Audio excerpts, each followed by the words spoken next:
모세가 이스라엘 백성들을 애굽에서 끌어내어 광야 생활을 하고 가나안 땅 접경까지 이릅니다. 모세가 이스라엘 백성들을 40년 동안 이끌 동안에 참 힘든 일이 많았습니다. 먼저는 육신적으로 말하면 먹을 것이 옳게 없었습니다. 또 광야 생활에서 무슨 입을 것이 있겠습니까? 참 힘든 시간을 지났거든요. 그러면서도 백성들의 원망과 불평을 들으면서 그 세월을 지나온 다음 마지막 결론을 저는 이 신명기 33장 29절의 말씀으로 여러분들에게 드릴 수 있습니다. 힘든 삶을 살았던 이스라엘 백성들인데 이스라엘이 너는 행복자로다. 행복하대요. 배고팠는데 먹을 것이 옳게 없었는데 힘든 삶을 살았는데 행복하대요. 오늘 제가 여러분들에게 모든 말씀을 다 드리기 전에 여러분들을 향해서 제 이 말씀을 여러분에게 소개하는 거예요. 여러분의 행복한 줄로 믿으시기를 바랍니다. 어째서 그럴까 생각하시거든요. 오늘 말씀의 믿음의 복입니다. 여러분들이 예수를 믿었다는 그 자체가 복이었기 때문에 이스라엘 백성이 하나님 앞에 특별하게 선택받아서 그의 백성이 되었고 그의 자녀가 되었기 때문에 이스라엘이여는 행복자라 말하는 것처럼 오늘 우리는 사는 동안에 병도 있고 피곤함도 있고 또 이민생활하면서 여러 가지로 어려운 일을 당할 때 내가 무엇인가 이런 고통을 안을 때에도 성령께서 우리에게 보고 너는 행복한 사람이야. 왜? 너는 택함 받았기 때문에. 그럼 택함은 아무에게나 주는 건 아니거든요. 아무나 택하는 것은 아닙니다. 데살로니가 후서 3장 2절에 보면요, 바울 사도는 이렇게 말합니다. 믿음은 모든 사람의 것이 아니라는 거죠. 믿음은 모든 사람의 것이 아니에요. 여러분이 예수 믿는 것이 하나님의 택함 받았다, 선택받았다는 그 자체를 굉장히 귀하게 생각하면서 오늘 제가 이 본문을 여러분에게 두 가지로 말씀을 드리려고 합니다. 먼저 여러분들에게 드리고 싶은 말씀은 무엇이냐면 주께서 택하신 자의 복입니다.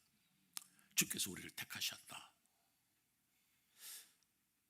오늘 이 성경에서도 그렇게 말씀합니다마는 하나님이 어떻게 해서 여러분을 택하셨을까요? 우리는 조상 대대로 예수 믿는 집이었습니다. 천만의 말씀. 우리 아버지가 목사거든요. 우리 아버지가 장로였어요. 그래서 널 예배 드리라, 교회 가자 그랬기 때문에 내가 예수 믿는 거 아닙니까? 그러다가 떨어지고 신앙생활 안 하는 사람 많습니다. 목사의 자녀라고 신앙생활 잘하는 것 아니에요. 그런데 여러분이 예수를 믿는다는 거, 그 여러분들 예수 한번 본 적도 없고 예수님 지금부터 2000년 전의 사람이고 여러분은 이스라엘 땅에 한번 가본 적도 없고 전 2번이나 가봤지만은 여러분은 가본 적도 없고 그런데도 그 2000년의 예수를 향해서 나의 주여 머릿속에 기도하면서 주여 그럽니다. 이게 기적이란 말이에요. 다른 게 기적이 아니라 내가 예수 믿는 게 기적이고 어떻게 해서 우리가 이런 복을 받았을까? 목사님 제가 병이 났거든요. 그런데 그 병 낫고 난 다음부터 나 예수 믿게 됐습니다. 나 예수 믿습니다. 그럽니다. 병 낫는다고 기적을 보았다고 다 예수 믿는 건 아니에요. 여러분 출애굽기에 보면 그 바로 왕이 있지 않습니까? 모세를 통해서 하나님이 10가지 재앙을 내립니다. 바로 왕이 민족들과 함께 혼이 납니다. 그러나 바로 왕 하나님만 믿습니다. 엔간하면 말이에요. 모세야 네가 믿는 하나님이 진짜다, 나도 믿을란다 안 했겠어요? 그렇게 혼이 나면서도 하나님 안 믿습니다. 그런데 우리는 믿거든요. 여러분 느부갓네살 왕이 있습니다. 바벨론 제국의 느부갓네살 왕이 꿈을 꿨습니다. 꿈을 꿨는데 깨고 나니까 잊어버렸어. 그게 너무 신기한 꿈이야. 그래서 그걸 알아내고 싶은데 꿈 꾸고 난 뒤 잊어버린 사람이 어떻게 알아내겠어요? 그러니까 애굽의 바벨론 제국의 술사들, 점쟁이들, 똘똘한 사람들 모아가지고 내가 어젯밤 꿈 꿨는데 그거 알아내서 해몽을 하라 그럽니다. 꿈을 가르쳐주면 해몽을 할 수 있는데 자기가 꾼 꿈도 잊어버려 놓고 남보고 내 꿈을 알아내고 그 꿈을 해몽하라. 태계도 단난 소리를 합니다. 그러니까 너희들이 술 사라, 너희들이 뭐 알아, 다 죽여버려. 그럴 정도로 무서운 사건이죠. 사실 그렇지 않습니까? 제가 어젯밤에 꿈을 꿨거든요. 근데 여러분 알겠어요? 누가 알겠어요? 남의 꿈을. 그런데 하나님께서 다니엘을 통해서 그 꿈을 알게 하시고 해석까지 하게 하십니다. 그때 느부갓네살 왕이 놀랍니다. 뭐라고 말하느냐? 다니엘서 2장 47절에 너의 하나님은 참으로 모든 신들의 신이시요 모든 왕의 주제시로다. 너의 하나님 진짜 백이야. 그러고 자기는 안 믿어요. 참 신기하잖아요. 말을 합니다. 너의 하나님이 진짜다. 그러놓고서 자기는 안 믿어. 그런데 우리는 믿어요. 이게 기적이란 말이에요. 바로 2장에 넘어가면 3장 또 6장에 나오는데 3장 이야기 하십시다. 3장에 보면 이 느부갓네살 왕이 금신상을 만들었습니다. 누구든지 금신상 앞에서 절하지 아니하면 피리와 각종 악기로서 노래를 부를 때에 이 노래에 맞추어서 이 금신상에 절하지 않는 자는 풀무불 속에 떨어져 죽게 한다 그럽니다. 그런데 다니엘의 세 친구 사드락과 메삭과 아벳느고는 우리는 하나님을 섬기는 자들이 결코 우상에 절하지 않는다 하고 신앙을 지킵니다. 느부갓네살 왕이 이 다니엘의 세 친구를 사랑하지만은 그러나 자기가 내린 법령이기 때문에 할 수 없이 풀무불에 넣게 합니다. 그런데 그 풀무불에 들어갔을 때에도 하나님은 그들을 지키셨습니다. 그때 느부갓네살 왕의 고백입니다. 다니엘서 3장 28절에 이렇게 말하죠. 사드락과 메삭과 아벳느고의 하나님을 찬송할지로다.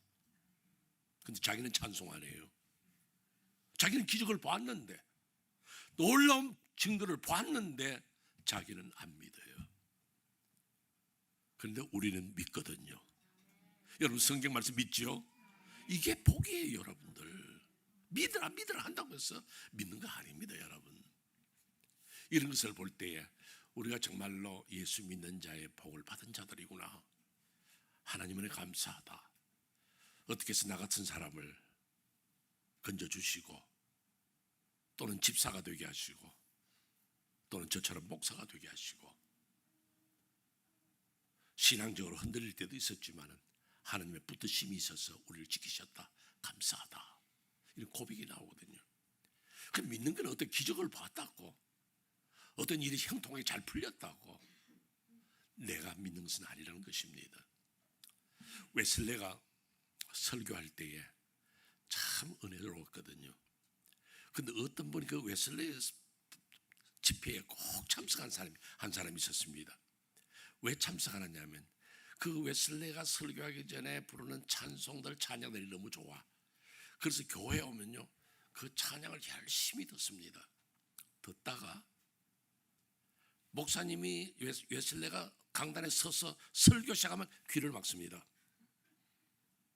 나는 여기에 설교 들으러 온 게 아니야. 난 노래를 들어왔는데 노래가 끝났으니까 설교는 안 들어. 그 귀를 막고 있었습니다. 그건 어느 날 이렇게 귀를 막고 있는데 파리 한 마리가 콧등에 올라앉았습니다. 그래서 몸을 흔들었어요. 근데 파리가 그대로 있어요. 아무리 흔들어도 안 돼요.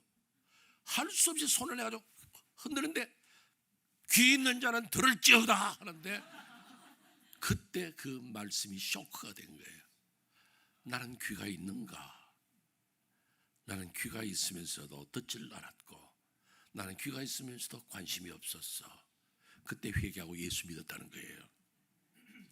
여러분 예수 안 믿는 분들은 오늘 콧등에다 하나님이 파리 한 마리씩 올려주실 줄로. 여러분 우리가 예수 믿는 자의 복을 얻었다는 거 참 나는 행복한 사람이다. 참 나는 행복하다. 여러분 함부로 아이고 나 같은 사람, 나같이 재수 없는 사람이 있을까? 나같이 복도 없는 사람 어디 있어? 그런 말 하지 마세요.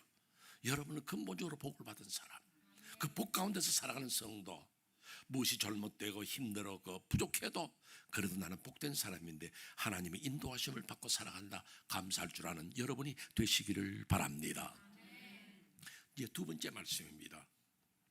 그러면 택함받은 자의 보답, 택함받은 자의 자세에 대해서 여러분에게 말씀을 드리려고 합니다. 우리가 택함받았습니다. that's it.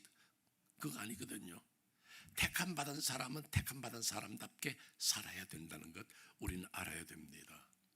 그렇지 않으면 그 택함이 무효가 될 수도 있어요. 왜냐하면 우리가 하나님 온전하지 못할 때 온전한 믿음으로 가지 못하기 때문에 그렇습니다. 물론 하나님 한번 택하셨을 때는 완전합니다. 그러나 제가 말씀을 드리는 것은 택함받은 성도의 자세가 얼마나 이 사랑에 보답하고 헌신하기 위한 것이냐 하는 것을 강조하기 위해서 드리는 말씀입니다. 여러분들, 여러분의 가정에 혹시 누구를 입양했다 하십시다. 그럼 입양한 아이가 이 집에 들어왔을 때에는, 우리 집에 들어왔을 때는 우리 집의 가풍을 따라야 됩니다. 그렇잖아요. 이 입양된 아이는 그 입양해준 그 아버지 어머니, 새로운 아버지 어머니의 사상이 뭔지, 어떤 것을 좋아하는지 어떤 걸 싫어하는지 알아야 됩니다. 옛날 습관을 버리고 내 새로운 삶을 이 입양된 부모와 함께 살아야 하는 것입니다. 여러분은 세상에서, 오늘 우리 성경에서 강조해서 말씀하지만 우리가 죄 가운데 있었으나 우리를 의롭다 하시고 하나님의 백성으로 삼아주셨습니다. 그러면 우리는 어떻게 해야 되느냐? 여러분, 두 가지를 꼭 하셔야 됩니다. 지금도 하고 계신지 모릅니다만은, 그러나 이 두 가지를 꼭 하셔야 됩니다. 그 바로 뭐냐? 첫째는 여러분들이 그리스도를 배워야 됩니다. 아버지의 사상을, 아버지의 삶을 배우고 나도 그렇게 살아야 됩니다. 입양한 아이가, 아이고 내가 이 새집에 오니까 좋네, 나도 방도 하나 주고 침대도 주고 먹을 것도 풍부하고 야 실컷 먹고 마시자, 그것만 생각한다면 입양한 부모로서의 마음에 상처를 줍니다. 아, 이 집이 부자인데 나도 이제 크면 이 집에 유산 주겠구나, 그게 꿈꾼다면 잘못된 것이죠.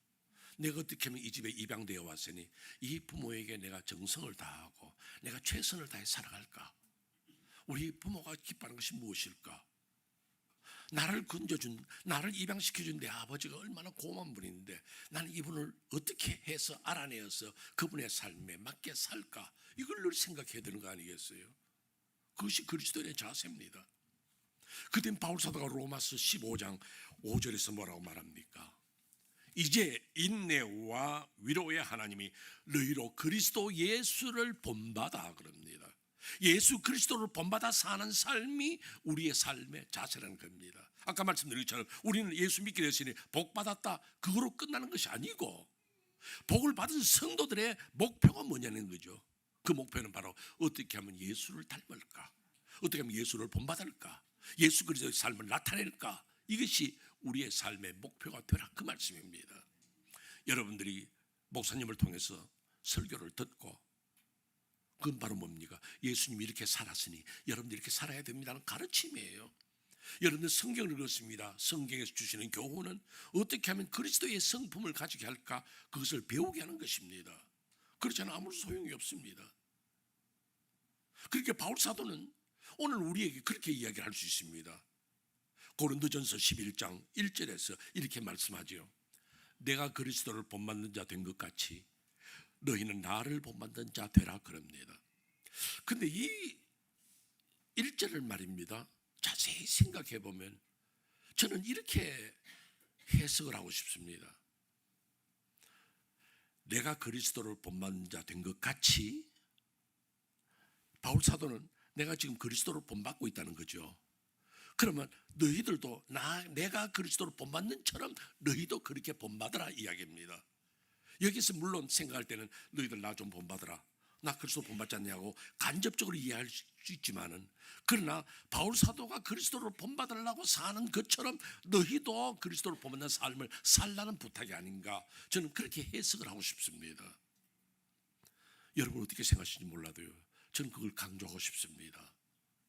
여러분 제발 여러분의 빌기는요, 여러분들을 볼 때에 그리스도를 본받는 삶이 보이는 그런 삶 좀 되어 보시기를 바랍니다. 오래전의 책이고 또 몇 차례 소개해 드린 것 같습니다만은 유명한 책이 있습니다. 영어 성경에는 영어 원어에는 In His Steps라는 책이 있습니다. 그걸 한국말로는 여러 가지로 번역을 했죠. 만일 예수라면 어떻게 했을까? 예수라면 어떻게 했을까? 그 그리스도를 본받는 거거든요. 어떤 삶의 현장에서 예수님은 어떻게 했을까? 내가 좀 막 성질이 올라올 때에 예수님이라면 어떻게 했을까? 예수님도 막 확 하고 화를 냈을까? 예수님 그렇게 안 하실 거다. 그럼 나도 그렇게 하지 말아야지. 누가 내 마음에 상처를 주고 떠났다. 나를 버리고 가시는 님은 막 그런 마음이 들 때에도 예수님이라면 너 심리 못 가서 발병 나라 그랬겠냐 이거죠. 예수님이 그러지 않으셨다면 난 안 그러하리라. 내가 눈물이 펑펑 쏟아지면서 하나님을 향해서 원망하고 불평이 나올 때 예수님은 겟세마네 동산에 어떻게 기도하셨는데 나도 또 그런 식으로 해야 될 거 아닌가. 그런 자세. 여러분들 잘 아시는 나폴레옹이 있습니다. 나폴레옹이 한창 전쟁 중에 각 부대의 막사를 이렇게 돌아다녔습니다. 근데 한 막사에 가보니까요, 그 안에 있던 군인들이 자지도 않고 막 떠들면서 하는 이야기가 보나파르트 그놈 나쁜 놈, 사기꾼, 거짓말쟁이 욕을 하고 있습니다. 나폴레옹의 이름이 원래요, 나폴레옹 보나파르트거든요. 나폴레옹은 이름이고 보나파르트가 성이에요. 근데 자기 성을 가지고 말이야, 보나파르트 그럼 나쁜 놈 막 욕을 하고 있단 말이에요. 자기를 얼마나 욕을 하는지요. 그 막사에 들어갔습니다. 너희들 내가 안 보이니까 내 앞에서는 살인관님 하다가 말이야, 내가 안 보이는 이 막사에서 너희들 나 욕하고 있었지. 그러니까 거기 있던 부대원들이 다 놀라서 벌떡 일어나서 아닙니다 그래요. 왜 아니냐, 내가 밖에서 들었는데 보나파르트 뭐 사기꾼이고 나쁜 놈이고 뭐 했는데 그래요. 아닙니다, 우리 부대에 보나파르트라는 놈이 있는데 그 놈이 진짜 사기꾼이고 나쁜 놈입니다. 그래서 그 놈을 욕하고 있었습니다. 그러니까 뭐 들어보니까 그 말이 어떻게 했어요? 그럼 보나파르트를 내일 내 막사로 오라 그래라. 그 진짜 보나파르트가 벌벌벌 떨면서 나폴레옹 앞으로 왔습니다. 나폴레옹이 뭐라고 그랬냐면, 너 이름을 바꿀래? 행실을 고칠래? 너 이름 때문에 내가 이게 뭐냐 이거죠. 너 이름 바꿀래? 행실을 고칠래? 오늘 여러분, 우리가 그리스도인이라는 이름을 가지고 예수 믿는다고 동네 사람들 다 아는데, 여러분 예수 안 믿는다고 말하는 게 나을까요? 아니면 믿는다고 당당하게 이야기할 수 있는 성도가 될래요? 여러분 어떤 그리스도인의 모습을 가지고 사시겠습니까? 진정으로 우리는 그리스도를 보고 그리스도를 배우고 그리스도의 삶을 사는 귀한 성도들이 되시기를 바랍니다.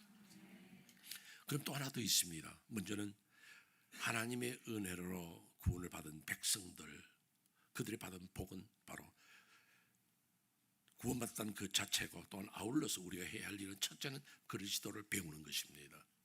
또 하나가 뭐냐면요, 그리스도를 보여줘야 됩니다. 그리스도의 모습을 배우다 보니까 내 자신이 변화되어서 그리스도를 나타내고 내 모습 속에서 그리스도가 나타나야 한다는 것입니다. 여러분 갈라디아서 4장 19절 한번 보세요. 뭐라고 말합니까? 나의 자녀들아, 너희 속에 그리스도의 형상이 이루기까지 다시 너희를 위하여 해산하는 수고를 하노니. 우리를 건졌습니다. 그리스도를 배웠습니다. 그 다음 뭡니까? 우리가 그리스도의 형상이 생긴다는 거예요. 그렇다고 해서 여러분들이 성경책 쫙 끼고 다니면서 그렇죠, 그렇게 거룩하게 걷고 그렇게 하라는 이야기는 아니에요. 여러분들의 모습을 보면서 사람들이 참 예수 믿는 사람은 달라. 내가 들으니까 저번에 두란노교회 나갔는데 진짜야 진짜. 혹은 여러분들이 누구를 만났을 때에 그분을 봤을 때 저 사람 참 친절해, 참 사람 괜찮아. 근데 난 그럴 때는 꼭 물어보는 게 있습니다. 혹시 예수 믿으십니까? 하고 물어본 적이 많습니다. 왜? 그 사람에게서는 예수 냄새가 나. 여러분들도 그런 생각을 안 하십니까? 혹은 여러분들이 아는 분들이 여러분을 만났을 때, 또는 모르는 분들이 지하철에서 만났는데, 버스 안에서 만났는데, 길거리에서 만났는데, 혹시 아주머니는 예수 믿는 분 아닙니까? 왜요? 당신에게서 예수 냄새가 나. 그래서 바울 사도는 그리스도의 형상이 이루어지기까지 마치 조각을 하는데 통통통통통 두드려서 조각하듯이 그리스도의 모습을 나에게서 나타낸다는 거예요. 어떻습니까, 여러분? 이것이 믿는 자의 복입니다. 믿는 자의 자세고. 여러분들 처음에 시작할 때 제가 여러분들 우리는 복받은 성도들입니다 할 때 여러분 아멘 했습니다. 그럼 그 아멘으로 끝나는 것이 아니라 복받은 성도로 입양받은 자의 자식으로서 유산에 관심을 두는 것이 아니라 예수 믿고 난 다음에 장사가 잘 돼야 돼. 예수 믿고 난 다음에 병이 나야 돼. 그거는 둘째, 셋째고 먼저는 나를 통해서 그리스도가 보여져야 한다는 사실입니다. 어떻습니까, 여러분? 여러분을 통해서 그리스도가 보여지고 그리스도가 나타나고 있습니까? 하나님 우리를 볼 때, 사람들이 우리를 볼 때 어떻게 봤느냐는 거죠. 제가 원래 설교 원고에는 없는 이야기지만 오늘 여러분들 보면서 하나 이야기가 생각납니다. 제가 잘 아는 목사님인데 그분이 로스앤젤레스에서 목회했어요. 이제 은퇴하셨으리라 생각하는데요. 그분이 보스턴에 아마 부흥회가 있어서 가시게 된 것 같아요. 그래서 비행기를 탔어요. 로스앤젤레스. 비행기를 타고 자리에 앉았는데 그 옆에 한 동양 사람이 하나 앉았었어요. 그래서 이제 이 사람 가는구나 하고 이제 비행기가 이륙해서 갑니다. 그럼 목사님 성경도 읽고 가서 설교할 것도 보고 생각하고 쭉 있으면서 기도도 하고 그렇게 지냈습니다. 한 너댓 시간 비행기 타고 내릴 때쯤 돼서 이제 곧 보스턴 도착합니다는 어나운스먼트가 나오는데 갑자기 옆에 있던 분이 저 아무개 목사님 아니십니까? 그래요. 예, 맞습니다. 그러니까 제가 목사님 잘 압니다. 제가 목사님 부흥회 참석해서 은혜도 받았거든요. 그 목사님 얼마나 놀랬겠어요. 그러면 애초에 비행기 탔을 때부터 인사하고 이야기하지 왜 이제서 합니까? 그러니까 그분이 하시는 말씀이 목사님은 비행기 안에서 뭐 하는가를 보고 싶었습니다. 조심하세요. 조심하세요. 서양 사람이거나 동양 사람이거나 옆에 누가 앉았느냐 생각해 보면서 나는 내 모습이 그리스도를 보여주는가? 그리스도인의 자세를 가지고 내가 이 자리에 앉아 있는가? 한번 생각해 보세요. 여러분 빌립보서 1장 20절에 바울 사도의 최종적인 고백입니다. 살든지 죽든지 내 몸에서 그리스도가 존귀하게 되게 하려 하노라. 자기는 살아도 그리스도, 내가 혹시 죽는다 하여도 그리스도, 온전히 그리스도만 나타냅니다. 오늘 여러분들 그런 각오로 그런 결단으로 하루하루를 살고 여러분 인생을 삽니까? 내가 배가 고파도, 내가 가난해도, 내가 시험이 오고 어려움이 닥쳤어도 그래도 나는 그리스도밖에 없어. 나는 그리스도를 향기롭게 할 거야. 존 쉘리라는 목사가 있습니다. 이 존 쉘리는요 대학교 때부터 복싱 선수였어요. 그럼 싸움이라는 거 잘하는 삶이에요. 근데 대학을 졸업하고 자기 마음에 은혜 받은 바가 있어서 신학교를 가고 그 뒤에 선교사가 되었습니다. 그래서 그는 남태평양의 한 섬으로 파송을 받아서 선교사로 살았습니다. 그가 선교 사역을 하는 동안에 원주민들이 이제 나와서 예배 드리잖아요. 예배를 드리는데 한 원주민이요 상당히 문제가 많아요. 거짓말도 잘하고 욕도 하고 함부로 행동하는데 도무지 이 사람을 어떻게 할 수 없어요. 그래서 한 번은 그를 불렀습니다. 당신이 교회 나오는 거 좋은데 당신 생활을 고쳐라. 그렇게 모든 사람들 앞에 욕을 하고 품행이 그렇게 나빴어. 싸움박질을 하고 사람들에게 상처를 줄 되겠느냐. 그런데 이 사람이요, 그 주먹을 들고 존 쉐린을 쳤습니다. 존 쉐린 목사가 맞고 쓰러졌죠. 만약에 그가 복싱 선수로서 실력을 발휘했다면 아마 그는 어떻게 되겠어요? 그런 것이 일어나고 난 뒤에 이 원주민은 창피스러워서 그랬는지 숲으로 달아나고 다시는 나오지 않았습니다. 존 쉘린이 목회하다가 몸에 병이 나서 본국으로 돌아왔습니다. 그 후임이 다시 와서 또 그 남태평양 그 섬에서 목회를 했습니다. 그런데 그때 그 존 쉘린을 향해서 주먹질했던 그 사람도 이제 존 쉘린이 없다니까 나와서 신앙생활을 했습니다. 기초부터 배우고 해서 이제 세례받을 때가 되었습니다. 세례를 받으면서 그 세례 준 분에게, 세례 주는 분이 물었습니다. 당신의 세례명을 뭘로 하고 싶습니까? 사람은 그러면 뭐 스데반이다, 뭐 베드로다, 뭐 그런 이름들 가시잖아요. 근데 이 사람이 나는 세례명을 존 쉘윈으로 하고 싶습니다. 그래요. 그게 성교사가 너무 당황스럽고 또 놀랍고, 왜 하필이면 존 쉘린입니까? 그러니까 이 원주민이라는 말이, 존 쉘린 그분은요, 나에게 그리스도를 보여주었습니다. 어느 누군가 여러분들 보고 당신 때문에 나는 예수를 만났다, 당신의 삶이 내게는 예수의 모형이었다, 그런 말을 들을 수 있겠습니까? 제가 여러분들 이 설교를 시작하기 전에 찬송 우리 420장 불렀는데요, 이 찬송은 우리 새벽기도 목요일 아침에 부른 찬송이에요.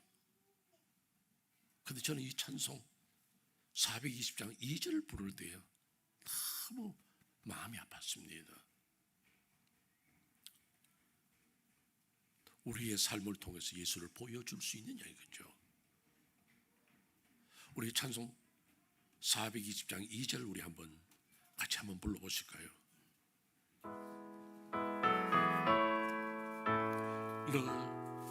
늘 보는 이마다 주 생각하라 하리. 너 성결 기위에 내 머리 숙여 저 엄밀히 계신 내 주께 빌라. 조사귀여 살면 조 닮으리니 널 보는 입마다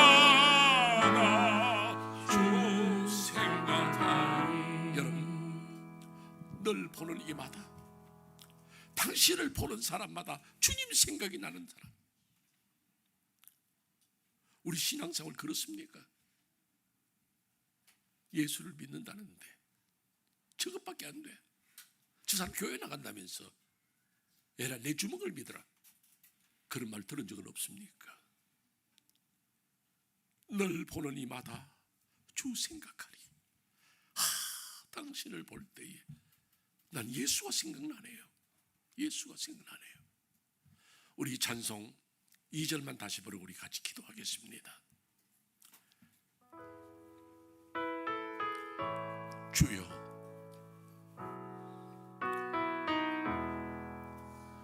너 성결 기위에 내 머리 숙여 저 엄밀히 계신 내 주께 빌라.